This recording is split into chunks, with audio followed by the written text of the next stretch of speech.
Alustab taskuhääling Peapall. Räägime vutist teadlikult. Tere tulemast kuulama taskuhäälingut Peapall, kus oma ala asjatundjad arutavad Eesti jalgpalli ja jalgpallurite mõtestatud arendamisest. Selguse huvides täpsustan, et kõik podcastis öeldu on meie isiklikud hinnangud ja arusaamad käsitletavatest teemadest. Tegemist ei ole klubide ja alaliitude vaadete või seisukohtadega. Meie teise podcasti teema on treenimine läbi mänguliste situatsioonide. Arutame, millised on mängulised situatsioonid, mis on nende kasutamise plussid ja miinused.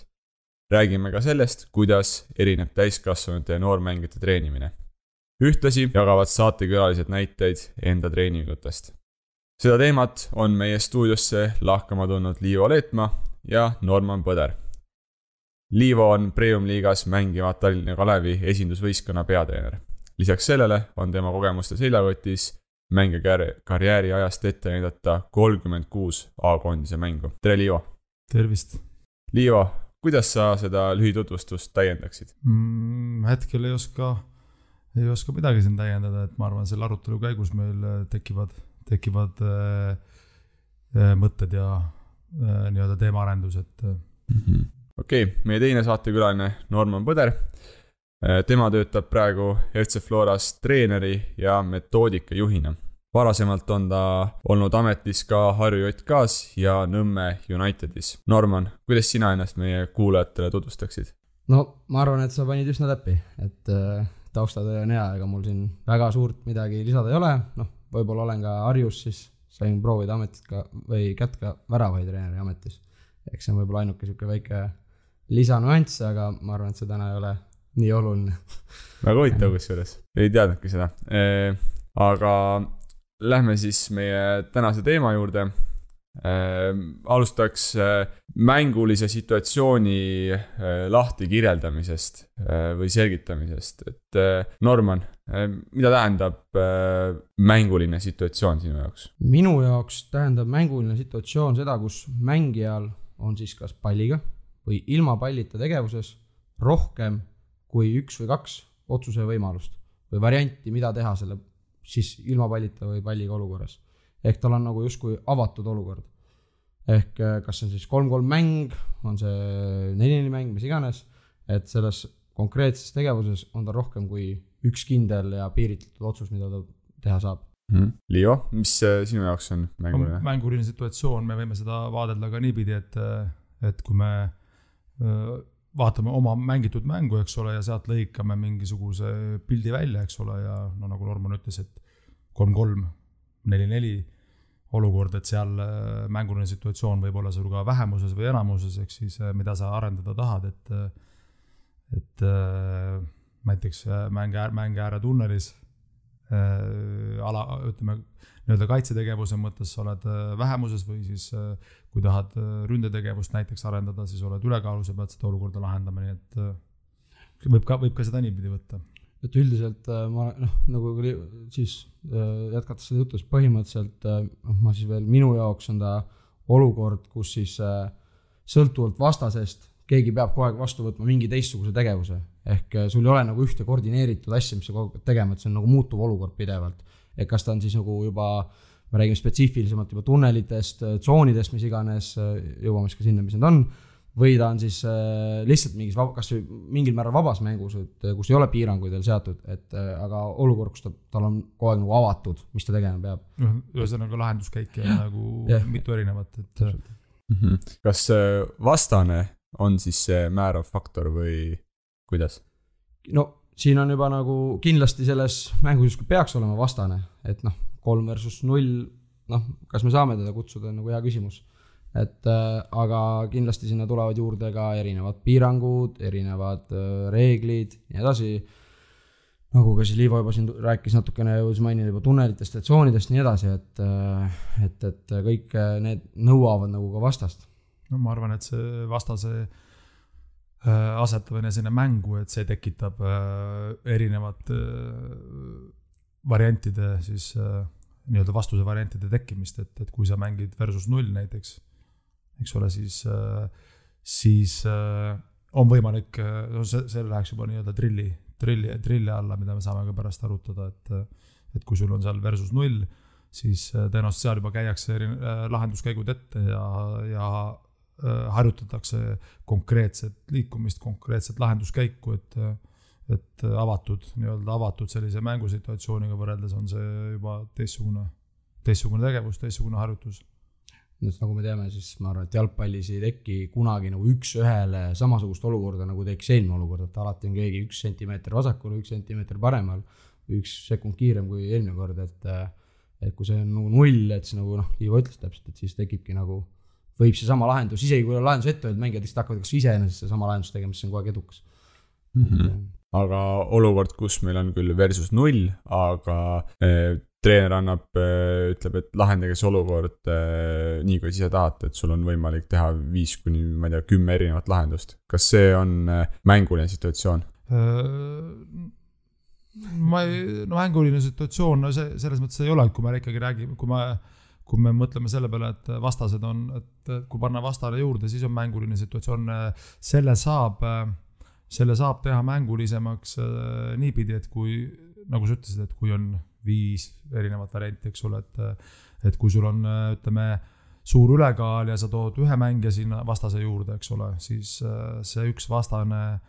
võib-olla paneb kinni sul seal 1-2 varianti ja sul jääb ikkagi teatud lahendused jäävad alles, et see on nagu ka võimalik. See selline harjutuse arendus on võimalik. Tood 2 vastast juurde, tood 3 vastast juurde ja lõpuks siis küsimus on, mis see eesmärk on, eks ole, mis on nagu treeneri ja treeningu eesmärk, ja see võib niimoodi minna, et lõpuks on sul võib-olla üks vähemuses või isegi sama arv mängijaid väljakul ja siis on juba hetk, kus mängijad peavad vastavalt esile kerkinud olukorrale lahendusi leidma ja ma ise olen nagu selle pooldaja, et mängijatele anda ette mingisugused valikud teatud põhimõtete alusel, teatud printsiipide alusel, et ikkagi käia neile ette, et pigem eelistaksin seda, kui lasta lihtsalt mängida, vabalt mängida ilma igasuguse sekkumiseta, nii et nõus, 100% nõus. Okei, te siin juba tõite ka sellised termini nagu trillmängu, aga Norman, mis on siis, toon meile sellised nagu klassikalised näited, mis on, võiks öelda, et mängule situatsiooni nagu vastand, et mis ei ole mängule situatsioonid ja mis on levinud? No, ütleme kõige levinum söödutrill, alustame, kõik suunad on ette öeldud, kes kuhu söödab, kes kuhu liigub, selline jookseme punktist A punkti B, söödame punktist A punkti B. Et kindlasti me võime ka rääkida, et trillis saab õpetada, kuidas keha asend ei ole võib-olla ette öeldud, me saame luua selle olukorra, kus me ütle ette, aga lõppkokkuvõttes seda olukorda ei teki, nagu ka Liivo enne mainis, kus ma pean vastu võtma otsuse sõltuvalt kellegi teise tegevusest või mingist olukorrast, mis nüüd tekkis väljaku peal. Et see minu jaoks, me saame siis tuua, on see siis löögitrill, on see driblingu rahad, mis iganes on, et need on nagu variante on palju, aga enamasti trill minu jaoks tähendab seda, kus on need valikuvariandid on ette antud ja kus puudub vastane. Et me saame teha ka trilli, kus on ta peab reageerima mingile tegevusele, näiteks treener näitab kollast värvi, see vali see, me saame sinna selle otsuse sisse tuua, see ei ole absoluutselt probleem. Kõiki trille, mida rohkem me toome otsus sisse, seda parem ja see minu silmis, minu arvamus võiks siin nii olla, aga lõppkokkuvõttes ta minu jaoks, ta on ikkagi mingil määral nagu kunstlik. Isegi kui mina ise neid teen, ma tunnen, et see ei ole nagu 100% lõpuks see, mis on siis see koos vastasega olukord. Et see on võib-olla minu definitsioon siis sellest. No võib-olla võiks mõelda selle peale, et mis on nagu eesmärk jälle, eks treeningu eesmärk, et kui sa tahad lihvida mingisugust tehnilist elementi, siis tõenäoliselt korduste arvu saamiseks sa pead tegema seda trilli vormiseks, siis, et seal on, et saada see edukas sooritus, et kui sa paned vastase juurde, siis võib juhtuda selline asi, et kui sul tehniline võimekus on madal, et siis sa lihtsalt ei saa seda harjutust või sooritust kätte ja seda korduste arvu, nii et selles mõttes me peame alati arvestama, et me peame kuidas öelda, käsikäes tõstma tehnilist, taktikalist, füüsilist ja vaimset võimekust, et mingeid asju on vaja tõenäoliselt ka personaalselt järgi aidata, et kui sul mängija näiteks, ütleme kaitsemängija ei suuda trajektoori lugeda korrektselt, kuna ta ei ole, kui ma räägin täiskasvanutest mängijatest, ta ei ole seda lapsepõlves õppinud lihtsalt õppekavas, treener ei ole seda kasutanud, eks ole, ja siis järgi aitamiseks sa lihtsalt pead seda kordustarvu kätte saama ja kui sa paned sinna vastase veel juurde, siis võib juhtuda see asi, et sa ei saa seda kätte, nii et see jällegi küsimus on, mis on eesmärk, harjutuse eesmärk. Ja, et ma nagu nõustun, ma võib-olla lisaks, võib-olla me lähme nüüd nagu ruttame ette, aga ma rõhutan, et drill nagu Liivo mainis on siis nagu korduste saamine, korduste parandamine, mis on drilli eelis, on ju, nimetame seda drilliks, on ju, isoleeritud harjutuse eelis on see, et seda on lihtne kontrollida, seal on lihtne tagasisidet anda, kõik olukorrad on treenerile ette teada, mis juhtuma hakkavad, ette aimatavad ja see on nagu selline väga organiseeritud keskkond, väga hästi organiseeritud keskkond. Et see on siis selle nagu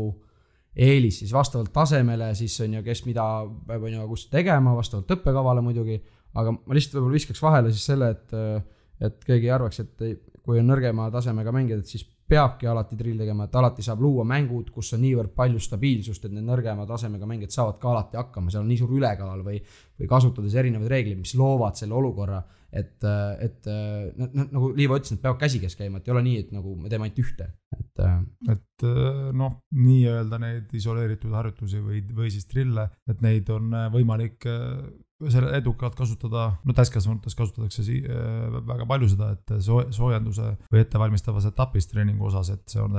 täiesti okei. Et saavutada siis selline füsioloogiline valmisolek treeninguks, nii et ma arvan, et parem kasutada palliga harjutusi, kui valmistada ennast ette siis ütleme iga päev ilma pallita teha selline üldine soojendus, et puudete arvu mõttes, et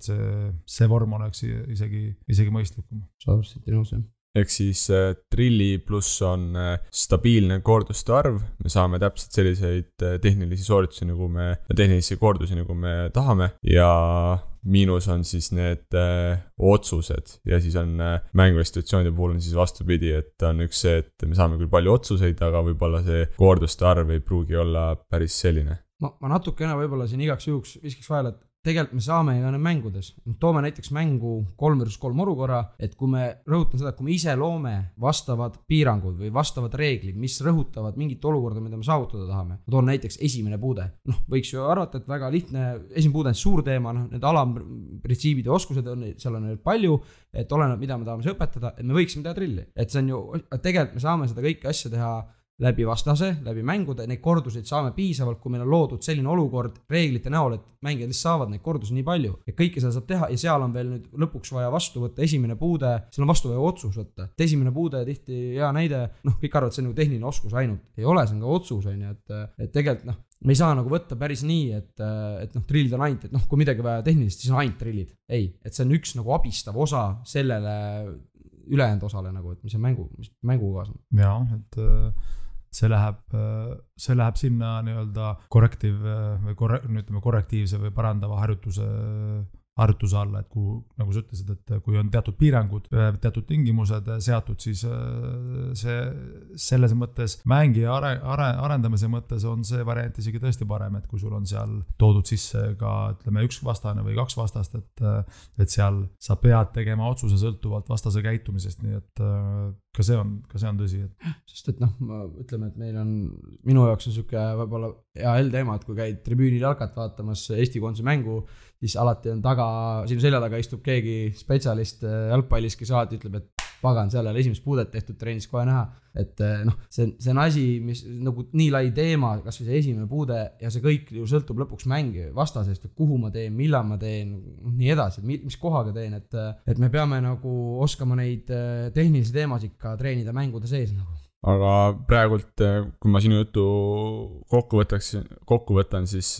kõlab nagu sina ei soovitaks üldse kasutada ilma otsuse momendita. Ei, kindlasti soovitan selles kasutada, et nagu Liivo ütles, treeninguks ettevalmistamas osas on see asi ka, mida mina kasutan. Aga nüüd ongi see, tuleb mängu lähme siis nagu sügavale, et miks ma kasutan, kui kaua ma kasutan, kui palju ma kasutan, mis eesmärgil või mida ma siis seal treenin. Et mis on siis lõppkokkuvõttes, mis on drilli kõige suurem miinus, kui on halvasti läbi viidud drill, suured järjekorrad. Et tegelikult me räägime hästi palju, et drill, kordused tuleb, nüüd on minek, kõik saavad heaks, aga kui me läheme vaatama trenne kuskile ja järjekorras on 8 venda, siis tegelikult ta saab ju, kas tegelikult kummast ta saab rohkem kordusi, kas 3-3 mängus või seal drillis, tegelikult ta saab ju sul mängus rohkem kordusi, on nagu üks asi. okei, tulles tagasi selle, et mina kasutan, ma ikka kasutan neid, ma olen kunagi ka vestlus olnud sinuga, Silver, on ju, et kui ma võtan 100% oma treeninguid, siis ma arvan, siuke 15, ma panen natuke puusalt, aga protsenti trennis on need sees nagu kindlasti, et just sellest treeninguks ettevalmistuse osas nagu, aga kuna mina ja siis 100% nagu tavatreeningutest, kuna minu grupid teevad siis lisaks tavatrennile ka tehnikatrenne pool tundi enne nagu tavatrenni algust väikestes gruppides, siis ma ei pea neid asju tegema trenni sees, et võib-olla siuke väike vihje, et kes tahab rohkem aega veeta väljaku peal nagu noortega, siis hea viis, kuidas lahendada seda, et me ei peaks trennis nii palju neid trille või asju tegema, et me saame need tuua enne trenni, siis nagu sükeste suurte akadeemiate näol, et tegeleda mängijatega seal ja väikses grupis ja rohkem individuaalselt. Jah, võib-olla siin on küsimus nüüd selle treeningu ettevalmistamises, et kuidas treener seda teeb, eks ole, et kui sul on nii-öelda valmis, see on nagu, see läheb kokku ka kehalise kasvatuse tunni ettevalmistamine, ehk siis sul on nii-öelda või tunni eesmärk, eks ole, ja siis sa nii-öelda kirjutad enda jaoks lahti selle sisu, et mida sa saada tahad. Et kui sa tahad kordusi saada, siis loogikat arvesse võttes sa peaksid vältima seda, et sul 8 mängijat ootavad järjekorras, et saada oma üks kordus tehtud. Et ma arvan, seal on pigem küsimus siis treenerite sellises treeningu ettevalmistamises. Et ehitad sellise harjutuse, kus lihtsalt sa saad, on võimalik niimoodi teha, et sa saad lühikese aja jooksul palju kordusi kätte.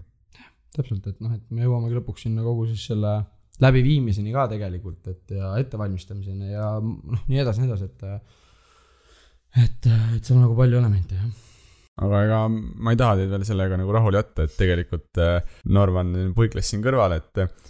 miks ei või teha, või Liivo, et miks ei või teha treeningu ettevalmistavat osa juba vastasega? Võib teha. Nüüd on küsimus selles, et kui palju sa vastased sinna sisse paned, eks ole, milline on see intensiivsus, et seal tuleb sellega arvestada, et näiteks ma arvan, et meeste või ütleme, seal teatud vanuses oma mängumustri arutamiseks võib seda teha, et sul on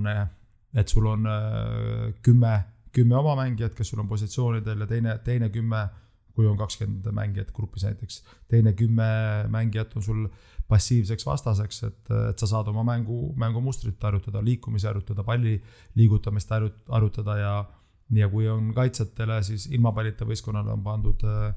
teatud eesmärgid, eks ole, et ülesanded antud neile, siis see vorm, seda võib ka nii-öelda soojendusena kasutada, nii et ma arvan, et seda ka rakendatakse mujal maailmas. Ja ma olen ka nagu nõus ja ma siis ei puiganud kõrvale, vaid ma tulen, nagu ma ütlesin, need protsendid, näiteks mina kasutan noortega siis julgelt üle enamuse korrad ka siis nagu treeningu esimese osana mängu juba, kas siis on see nagu väravatega mäng, ehk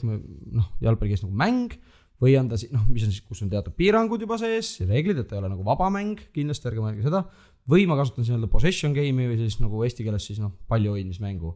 kus on siis nagu pole otsest väravate löömist. Aga enamus korrad nagu kasutame seda, et nagu ma ütlengi, et see on kogu selle ettevalmistamise ja nagu pikema õppekava ja kõik treeningmetoodika küsimus, et aga kindlasti mina treeningu alguses, kui alustada vastasega, ma arvan, et kui nagu Liivo ütles, et kui on kontrollitud mäng, kontrollitud ka tempod, kõik asjad, pole probleemi. Et sellest jutust jääb nagu kõlama, et alati on võimalik, siis pange mängule situatsiooni. Aga nüüd sa ütlesid ennem, et sa tahad tekitada sellised olukorrad mängijatele, kus sa saad nad alati nagu nii-öelda selle korduste arvu säilitada sellega, et sa teed võimalikult lihtsaks ülesande ja sellised reeglid, et nad ei kaota neid kordusi. Aga siis ma küsin, et miks ei ole sinu trillide protsent 0? Et sa ütlesid kuskil 15, aga miks ta ei ole nagu 0? Sest et nagu me ka rääkisime, et siis neid mis on trilli eelis, on see, et see on nii kontrollitud keskkond, kui see on hästi läbi viidud trill, et seal on nagu ei ole järjekordi ja see on hästi läbi, siis seal me saame parandada mängijate mingisuguse oskuse alamoskust või printsiipi, tehnilist oskust, mida meil on lihtne parandada ja siis nii-öelda õpetada, et kas või võtame koordinatsiooni osa, kas me teeme palliga või teeme ilma pallita. Et samamoodi minu jaoks pigem mina isiklikult helistaks palliga, et need on asjad, mida me ei saa ära unustada, et 100% mina nagu ei väida, me peaks ainult vastasega, ei, aga ma räägin, siis minu nagu väide võib-olla rohkem see, et me ei tohiks karta seda, et me ei saa mängu olukorras nagu kordusi. Et pigem me peaksime nagu lihtsalt siis mõtlema, kuidas me loome need kordused sinna mängu olukorda, mis piirangud ja reeglid me selleks välja mõtleme. Et tehnilised kordused ilma vastaseta on ka olulised, kindlasti teatud vanuses rohkem olulised, aga noh, kui see juba, kui palju keegi teeb, noh jälle ma ütlen, see on siis kogu õppekava, metoodika ja kõige muu nagu küsimus juba, et mitte nagu nädalast nädalasse vaatan, et kus on, nüüd on hea, panen sööduka käima, järgmine nädal, löögitrill, lööme kolle, et ei löönud nädalavahetusel ära, vaid nüüd paneme söödutrilli, et noh, et mitte nii nagu, et ma arvan, et motoorsete oskuste ja vilumuse parandamiseks ikkagi seesama niinimetatud isoleeritud harjutus on väga heaks vormiks seda taset tõsta, parandada. Okei. Aga tuleme tagasi selle siis otsustusmomenti juurde, et mitu korda olete öelnud otsused küll esimesel puute puhul ja nii edasi, kuhu mängida. Aga miks on meil üldse oluline siis mängijale tekitada treeningus palju otsustusmomente? No nagu ma ütlesin alguses kohe, et kui sa küsisid, et mis see tähendab, see mänguline situatsioon, eks ole, et kui sa lõikad mängust välja selle olukorra, siis seal paratamatult on vastane sees. Et ma arvan, et see võiks olla selline põhiline argument, et selle jaoks ongi vaja neid olukordasid tekitada, et võtta vastu otsuseid. No täpselt, et ka tehniline sooritus on mingil määral otsus, et kuskilt tuleb nagu signaal, et kõik on nagu inimene liigub, joob, sööb, kuidagi ikka ta mõtleb, mis ta teeb alati. Et see minu nägemus, ja kui me vaatame ka jalgpalli üldiselt, et siis hästi lihtne on vaadata, et mängija ei jaksa joosta ja ta teeb kogu aeg nagu, tal on hästi halb puude nagu, üldse pole, aga okei, aga siis hakkame mõtlema, miks ta neid asju nii teeb nagu. Et kogu see nagu pallimänguga sport, eriti nagu jalgpall, kus on nagu siis nii palju mängijaid väljakul, see nõuab paratamatult väga palju teadmisi, et kuidas teha palliga asju, kuidas teha ilma pallita, et siis see sama näide, mis me kunagi Liivoga rääkisime siis ülemine nädal või palju on üks mängija palliga, mängu ajal palliga ja paljud on ilma pallita, et see on ju ma nüüd autoritele öelda, aga siis on ju 2 minutit on ta võib-olla palliga keskmiselt, et kui oluline teha otsuseid ilma pallites samamoodi, lisaks palliga otsustele. Liiva siin juba natukene tõstataks seda teemat, et miks me siin nagu lihtsalt ei mängi, et Konstantin Vassiljev kasvanud sellest keskkonnast, kus lihtsalt anti pall ja 2 võistkonda vastu ja mängime, et me sealt tuleb nagu julgen öelda, et Premium-liiga parim mängija praegu, et siis miks me ei tee niimoodi trennis, et anname neist palli ja hakkame mängima? Jaa, see on hea küsimus. Ma natuke suruks, et kas sa oled kindel, et ta kasvas sellest keskkonnast, et ma ei tahaks uskuda, et ta päris sellest keskkonnast kasvas. Ta ise on väitud, et nad omal ajal mängisid hästi palju ja ma sain niimoodi aru, et neil sellist niukest tänapäevalaadset nagu õpetust seal väga nagu jagatud, et mängija pidi ise mõtlema ja tegelikult ma arvan, et seal on võib-olla küsimus ka selles, et kui me oleme rääkinud korduste arvust, siis ka need temaealised lapsed mängisid veel vabal ajal, mängisid jalgpalli ehk siis mitu korda rohkem kui praegu, et ma arvan, et sealt tulid need kordused juba iseenesest kätte, et kui sa hommikust õhtuni mängisid hoovis jalgpalli, pärast läksid veel trenni, eks ole, kus oli sul natukenegi koordineeritud tegevus, ma arvan, et sealt tuli selline nende nii-öelda teadmised, mis jõudsid alateadvusesse, eks ole, ja mida nad on nüüd ka siiamaani rakendavad, eks nad treenerite käel õppisid asju juurde ka, et hilisemas eas, et siin ei ole mingit kahtlust. Ja jalgpallis ei ole nagu õiget ja valet, et alati on ju äge vaadata, ütleme Toomas Vassiljevi mängija, kes nagu, kelle oma fantaasia või selle mängust arusaamine on nagu niivõrd ägedal tasemel, et siis see ongi näide, et võib ka nii tulla. Aga et kumb selline olukord soodustab siis seda, et tuleb rohkem mängijaid, kas see, kui meil on kogu aeg pall keskele, kaike peli, anname tuld, või meil on nagu ikkagi läbimõeldud tegevus. Et kindlasti ka läbimõeldud tegevusel me võime öelda, et need kunstnikud võivad ära kaduda mingil määral. Kindlasti on variant, ma arvan, et on variant. Aga ma isiklikult näen nagu suuremat võimalust, et mängijaid tuleb heal tasemel peale, kui meil on ikkagi nagu läbimõeldud tegevus, et see on minu arvamus. Jaa, et mäng siis võib küll olla, aga ta peab olema mingis mõttes kontrollitud, ma sain aru. Jah, et siis me jõuamegi nüüd sinna, võib-olla ma siis seletaks lahti, mis on tunnelid ja mis on siis tsoonid võib-olla väljaku peal, et tsoonid on siis 1, 2, 3 või 1, 2, 3, 4, oleneb kuidas keegi kasutab, tunnelid ka siis, olenevalt siis kui palju või mis suuruses mäng on. No ma täpsustaks nii palju, et kui Norman räägib tunnelitest, siis mina saan aru, et tunnel on vertikaalne, eks ole, ja tsoon on siis horisontaalne, et kas pikki väljakut või risti väljakut, et täpselt, täpsustuseks. Jah, vabandust, võib-olla ei see ütlemata, jah, väga hea tähelepanek, et ja mis need on nagu noorte puhul, on need puhtalt nii-öelda õppevahend mängijatele. Ja aru saada oma positsioneerimises, saada aru, kus on pall, mis olukorras mis väljaku osas teha milliseid otsuseid võib-olla palliga ja ilma pallita, et need on puhast selline õppe ja nii-öelda siis positsioneerimisvahend nagu, et kuna mul puudub nagu siis Premium Liiga tasemel võistkonna juhendamise kogemus, võib-olla Liivo oskab veel lisada, mida seal nagu siis saab kasutada, ja lõppkokkuvõttes läbi nende tsoonide tunnelite me siis vastata paremini su küsimus, loome mängu treeningutel piiranguid ehk reegleid, igas tsoonis või igas tunnelis on mängijatele mingisugused reeglid, need aitavad luua treenitavat olukorda rohkem trennis. Ehk kui trennis on, ma ei tea, teema on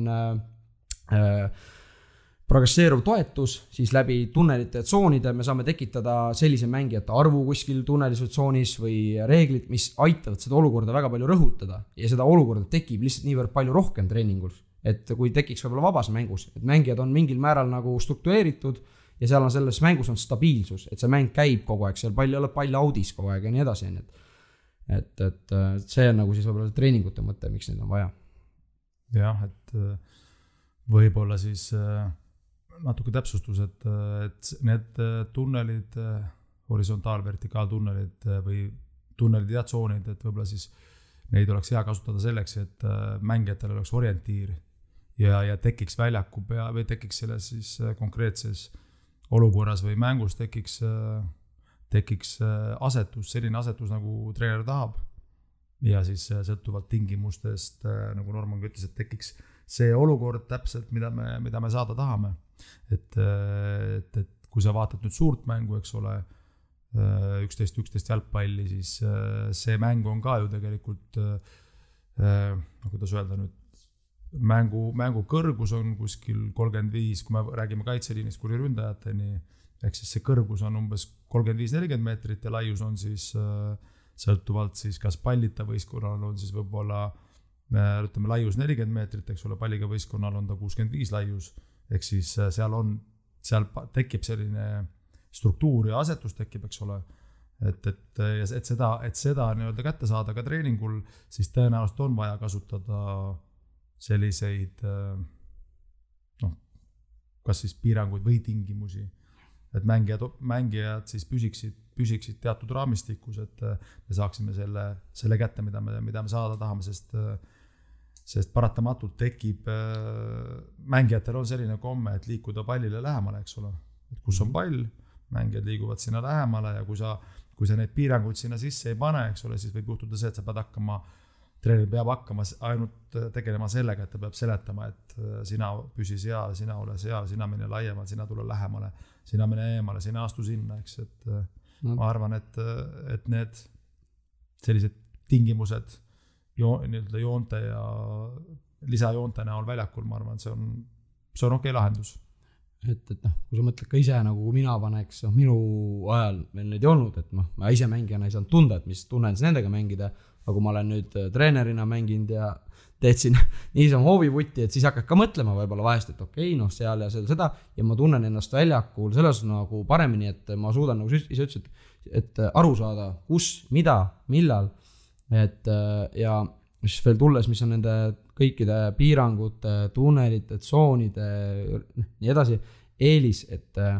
meil on väga, väga tihti, vähe mina olen kuulnud väga palju isiklikult sellist asja, et mul on kehval taseme võistkond, ma ei saa teha neid asju. Okei, minu silmis aga siis loo sinna mängu selline stabiilsus, et kui on väga kehval taseme võistkond, las siis selles ühes tsoonis või ühes tunnelis olla niivõrd suur ülekaal, et nad saavad seal hakkama ja siis sa saad ka läbi nende mängude õpetada, et kui me panemegi võrdne arv mängima, siis neil ongi raske, sest see võrdne arv on ju raskem. Loo igal pool selline ülekaal, et nad saavad hakkama, selles mängus on stabiilsus ja need aitavadki seda kõike luua. Et, ja mitte me ei ütle, et meil on nii halval taseme võistkond. Ei, aga siis need paremaks saagi, et minu silmis, et need aitavad luua sellise organiseerituse nii treeningul, mängul, garderoobis, igal pool, et võib-olla see küsimus, et miks üritada vältida seda, et me mängime treeni viimases osas on meil 20-30 minutit vaba mängu, et viskame palli keskele ja las nad mängivad seal nii nagu nad oskavad, et see on niisugune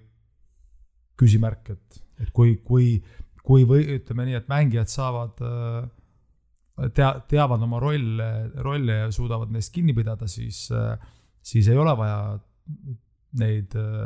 jooni maha sinna märkida, eks ole. Et mitte ma ei taha nüüd seda öelda, et ka viimases osas peavad olema tsoonid või tunnelid, eks ole. Et aga võib-olla vältida seda, et visata pall keskele ja öelge, et mängige nüüd. Kuigi teatud vanuses peab seda kindlasti tegema, et miks lapsed treenis käivad või noored treenis käivad on ikkagi see, et see motivatsiooniks on see, et nad tahavad jalgpalli mängida, väravaid lüüa, et selle peale peab ka kindlasti mõtlema, et mida vanemaks mängija saab, seda rohkem on ta valmis tõenäoliselt leppima nende treeneri poolt seatud tingimuste ja piirangutega, et ma arvan, et see on nii. Ei, ma olen 100% nõus, et me ei tohi kindlasti, nagu sa siis mainisid enne Vassiljevit, et sellist nagu fantaasiat ja kõike seda ära kaotada, aga jällegi, et kas vaba mäng on selline, meie seisame kõrval käed taskus või me jätkuvalt see, mis on treeningu printsiibid, mida me oleme lõpetanud, need on jätkuvalt nagu teemas. Ja samamoodi ka need väiksed, ütleme siis treeningu teise ja kolmanda osa mängud, mis on siis nagu väiksemate arvudega mängud, ei rõhuta, et lõpus võiks olla ka väiksed mängud, väga soodustan, julgustan, ma arvan, et väga hea lahendus, räägime kordustest, tuleb rohkem kordusi ja nii edasi, et siis see õppemoment peab nagu kõik samaks jääma. Ja ütleme, ja mis ma tahtsin öelda, mul oleks korra, et teises ja kolmandas osas samamoodi, see kõik need mängud võivad tulla nii, et seal on väravate löömine, seal on väravahid, seal on kõik asjad nagu sees. Et kogu aeg käib, võib-olla see väljak on kogu aeg tegelikult lõpuks treeni lõpuni sama, nagu algusest lõpuni, aga seal on kogu aeg erinevad reeglid, seal on võib-olla erinevad natuke mingid tsoon või mingid tunnel või mis iganes reegel, mingi jokkerite arv, mis iganes, et see muutub nagu. Et see nagu algusest lõpuni peab olema või peaks olema siis treening eesmärgipärane organiseeritud keskkonnas, kus mängijad saavad õppida ja läbi proovida seda olukorda, mis on tänase või selle nädala või kuu treeningu eesmärk. Ja saavad selle kohta tagasid, et me ei tohi kordagi lasta ennast lõdvaks, et nüüd ma nagu lasen. See on minu arvamus, et ma ise ka nagu on väsinud, et lasen mängida. Ei, minu arvamus. Eks siis tegevusõppekava järgi. Tegevusõppekava järgi muidugi, et siis me tuleme sügavale, et iga treener peaks olema läbi mõelnud väga selgelt, on ju, mis siis nagu on see plaan, et millega ta tegutseb, et Kui ma nüüd õigesti aru saan, siis teie see mänguliste situatsioonide treening näeb see välja niimoodi, et te võtate konkreetselt mängust mingisuguse olukorra ja siis te selle olukorra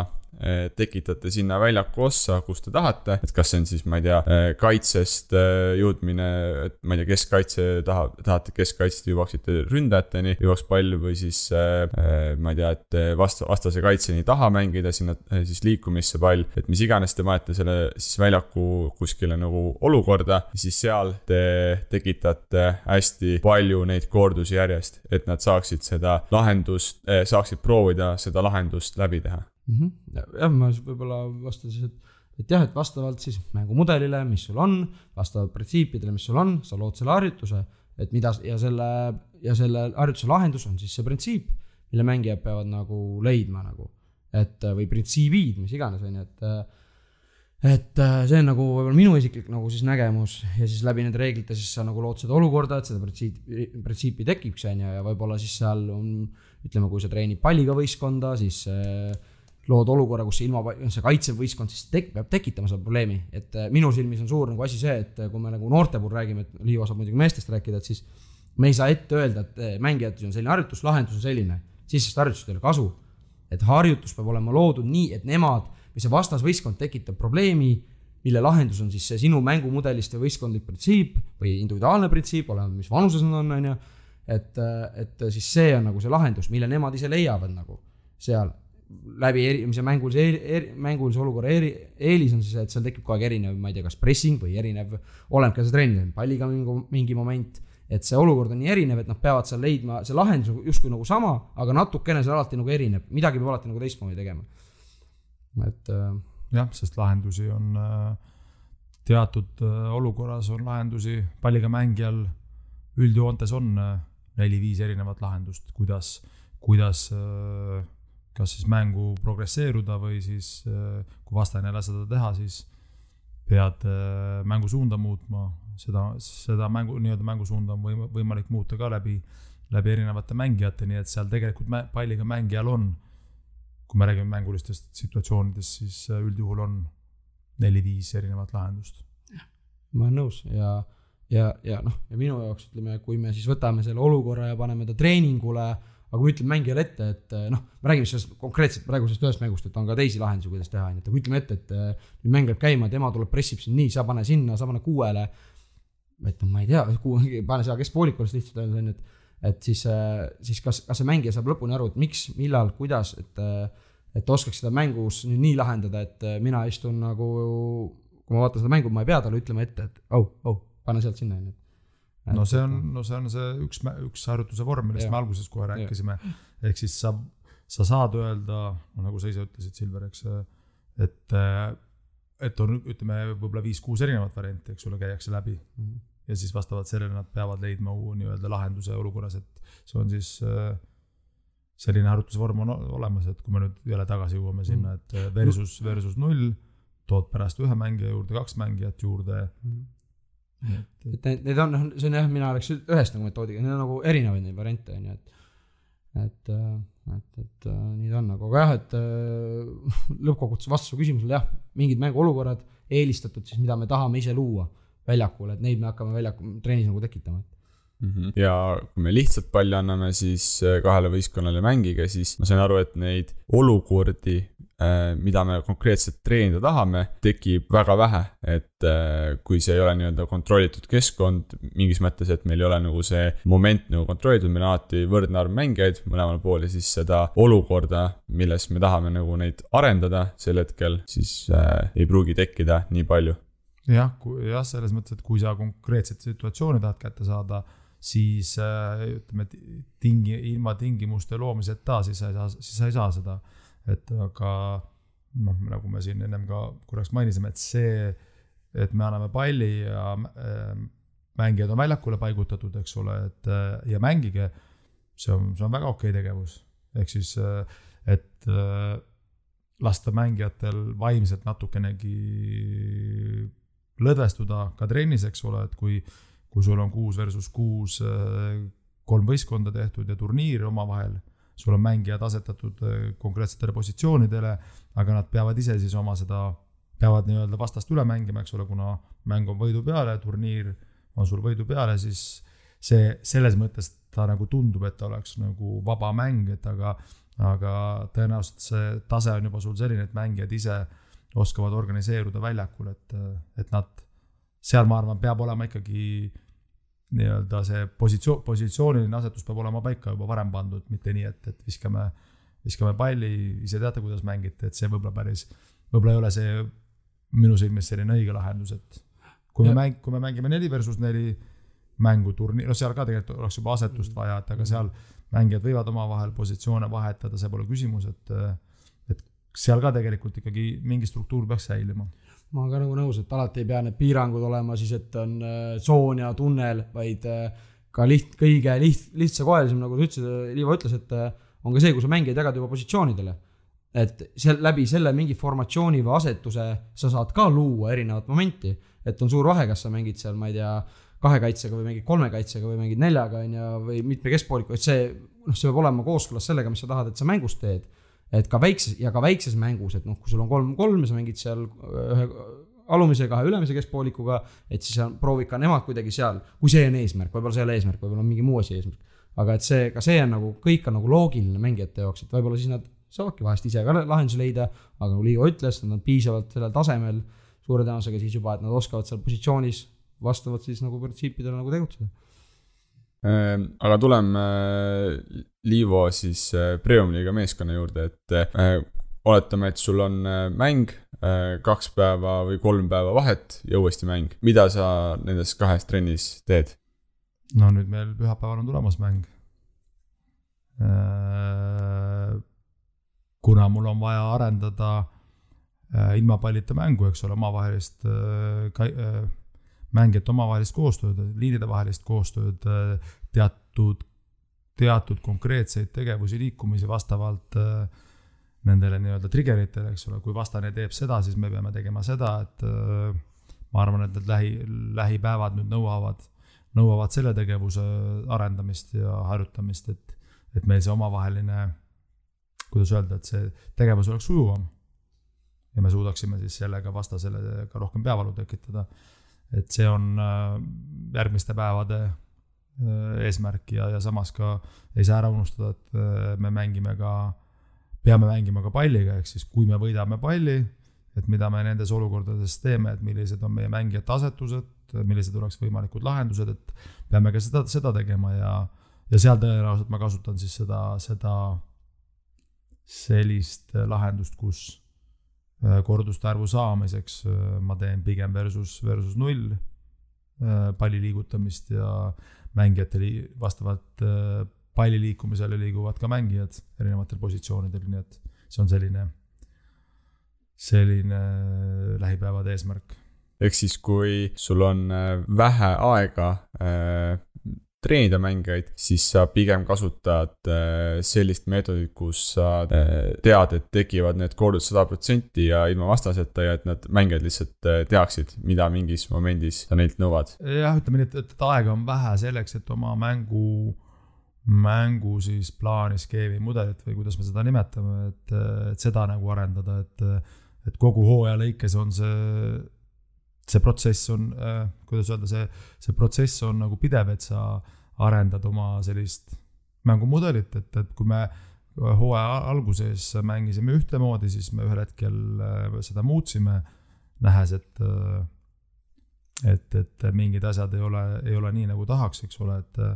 et joosta hooaja lõpuni ainult palli järgi ise ja olla nii-öelda vastaste väravast liiga kaugel, et see, ütleme, mängijate arengu mõttes see ka ei ole, see võib-olla ei ole kõige parem, nii et see vastus sinu küsimusele just, et kuna aega on vähe, siis me peame ette andma neile, ma vähemalt tunnen niimoodi, et ma pean ette andma neile teatud lahenduskäigud. Hästi, Norman, väga konkreetselt võta üks trenn, mis sa nüüd lähiajal oled teinud või oled tegemas. Sa rääkisid siin printsiipidest ja igasugustest põhimõtetest, et siis tee meile kiire ülevaade, et milline näeb välja sinu üks treening ja mida sa tahad seal, siis mis su eesmärk on selle treeninguga? Juba raske vastata konkreetselt. Võib-olla nagu natuke parandada. Milline, kas sa tahad nagu konkreetselt harjutusi või sa tahad täna oli sul trenn hommikul? Meil on siuke puhkus praegu nädal aega, et täna eest ei saa tuua, ma täpsustaks, et kas sa tahad mingeid harjutusi, et ma hakkan seletama või sa tahad nagu üldist siukest ülesehitus pigem, et kuidas? No, alustame sellest, et milline näeb välja, mis on sinu tavapärane nagu trenni eesmärk üldse? Või nagu too mõni näide? No ütleme, alustame siis nagu ütleme, et treeningu eesmärk sõltub õppekavast, mis on ette antud. Või ette tehtud. Õppekavast siis me võtame printsiibi või printsiibid, mida me hakkame treenima. Vastavalt nendele me loome mängud,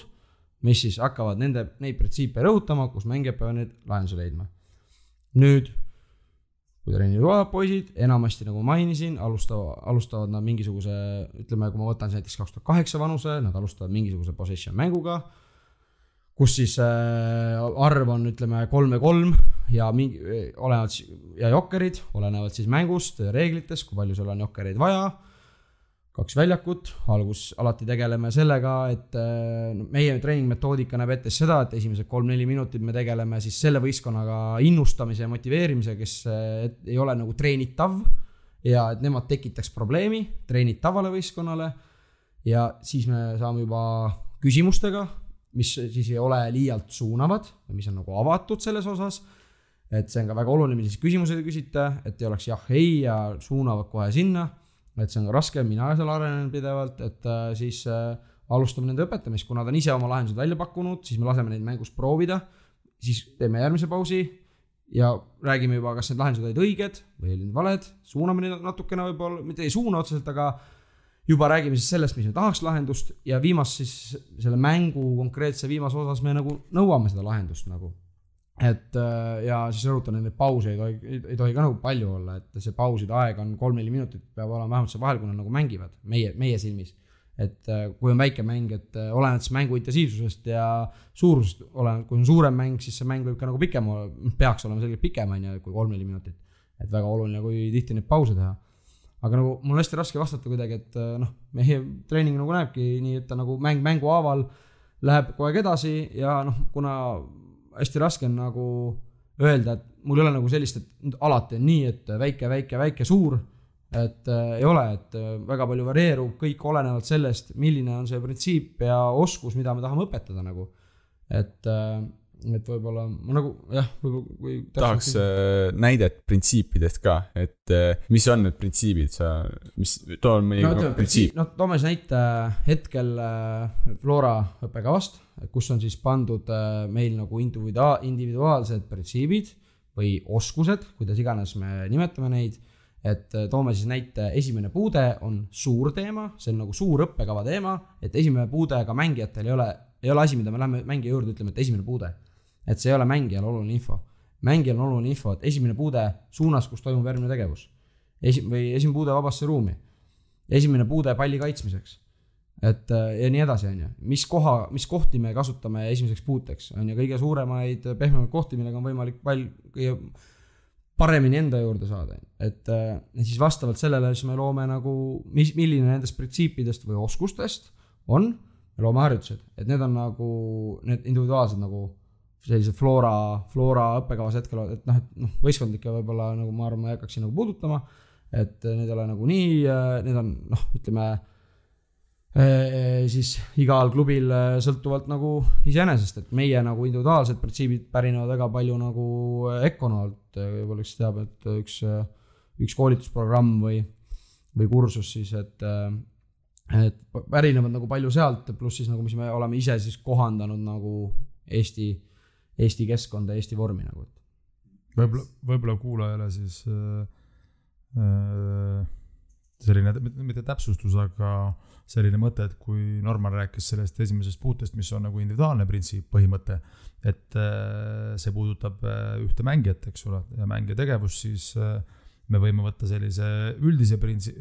põhimõtte, mis kehtib igal pool mujal maailmaski, et palli valdav võistkond hoiab väljakul laiust ja hoiab väljakul kõrgust. Ehk siis laius-kõrgus on selline üldine mängu põhimõte, et see kehtib igal pool. Ei et võistkondlikud printsiibid, mis me teeme palli võidul, mis olukord eelistame, mis palli kaotusel, mis siis olukorras me mingid eelistame ja siis seal, ütleme, printsiibid ongi üles ehitatud vastavalt siis ja ütleme, et printsiipe rõhutada ja mängijatele aru saada, jälle kasutame neid samu tunneleid ja neid samu tsoone ja nii edasi, et aga ma arvan, et loodan, et nagu üldine võib-olla mõte sai võib-olla sulle selgeks, Silver, et mis ma nagu, või kuidas me oma treeninguid nagu üles ehitame. Sain aru, et ma seda printsiibi koha pealt sain nagu, et see võib olla näiteks esimene puude vabasse ruumi, esimene puude palli katmiseks, mis iganes, ja Liiva siin tõi juba võistkondliku osaga mängu, et ma ühe printsiibi võib-olla pinniks sealt veel välja, et näiteks võistkondlik kaitsetegevuse ükskõik milline printsiip sul pähe lööb. No ütleme, kui me räägime liinikaitse põhimõttest, kui mängija astub liinist välja, palliga mängijale pressingut tegema, siis tema kõrval asetsevad mängijad peavad astuma kokku poole, et blokeerida siis need vertikaalsöödud sinna kaitse selja taha, ehk siis tekitavad julgestuse sellele mängijale, kes pressingusse läks, ehk siis seal kehtib ka see põhimõte, et pressingut tegeva mängija selja taha tekib alati vaba ruum, ehk siis kui sinu kaasmängijad seda nii-öelda mitte sulgema, aga seda nii-öelda julgestama ei lähe, siis sellega vastane võib sulle nii-öelda peavalu tekitada, et selline lihtne põhimõte. väga hästi sobis. Kas võtame kiirelt ka siis välismaised või sellised koolituste kogemused läbi, et Norman siin juba rääkis Econost, et või kuidas sa näed, kuidas mujal maailmas tehakse neid asju? Maailm on suur lai, et igal pool tehakse nii erinevalt, et hästi raske on nagu öelda, kuidas kuskil konkreetselt tehakse, sest et võtame kas või võtame suure laia Venemaa, et ma arvan, et ei ole minu arvamusel või ma kipun arvan, et ei ole sellist asja nagu Vene kool konkreetselt, et see NIIT ei tee kindlasti nii, nagu teeb võib-olla kuskil väga väike klubi külas, kus ei ole nii haritud keskkond, et me väga raske on niimoodi üldistada, et ütleme, aga ma võin siis Econost natuke rääkida, Econ on see nagu Hispaania treeningmetodil põhinev koolitus, et mille siis suureks laiaks teemaks on siis ütleme seesama, millest me täna rääkisime, treenimine läbi mängude ja mänguliste situatsioonide ja lõppkoolitus sisaldab kuidas neid piiranguid ja reegleid kõike luua, kuidas neid keskkondi luua, mis tasemele mängijatele, kuidas luua ja põhimõtteliselt räägib väga täpselt ära, et kus vanuses mis oskusi ja tegevusi treenida nagu, et ka et kui toome, et kuni 10-aastane on egostaatiline, et kas me treenime teda nii, et me hakkame talle rääkima, et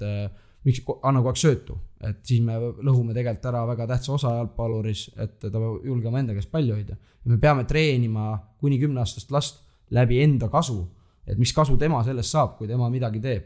Siis ta tuleb juba nii-öelda arvestada vanusiga ja nii edasi, et see Econ võib-olla keskendub sellisele meetodile ja rohkem sellisele. Ja võib-olla seal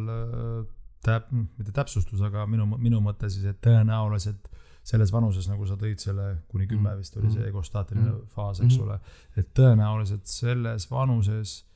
nad ei mängi, ütleme seal protsentuaalselt treeningus, nad ei mängi väga palju 8-8, 9-9 mänge, eks ole, et kui me võtame näiteks, minu kogemus ütleb seda, et ka selles vanuses treenerid panevad lapsed mängima 8-8, 9-9 mängige, ehk siis et see ei lähe kokku selle õppekava ja selle ideega, ehk siis, et seesama oma kasu, et kui sa paned palju lapsi väljakule, siis neil jääb see kogemus saamata, eks ole, et sa ei rakenda seda, ei rakendu see treeningu ja õppekava eesmärk, ehk siis on väga nagu, mina arvan, et see on väga oluline detail selle juures. Et miks vältida selliseid pall keskele, mängige. Et siis me tuleme jälle tagasi nagu 8-8 mängivad alla 10-aastased lapsed, et kas nad saab piisavale arvul, me räägime kordusi ja siis võib-olla öeldakse, et nad ei saa, et siis teeme trilli. Ei, aga loome keskkonna, kus nad saavad. Et loome keskkonna, kus nad saavad neid kordusi. Et see on võib-olla selline Econo suur mõte, et Aga võtame selle teema siis kokku ka, et Liivo, mõne lausega, mis sulle praegu siit arutelust kõlama jäi? Et võib kõike teha treeningul, kui see on läbi mõeldud, eks ole, ja see on eesmärgistatud tegevus,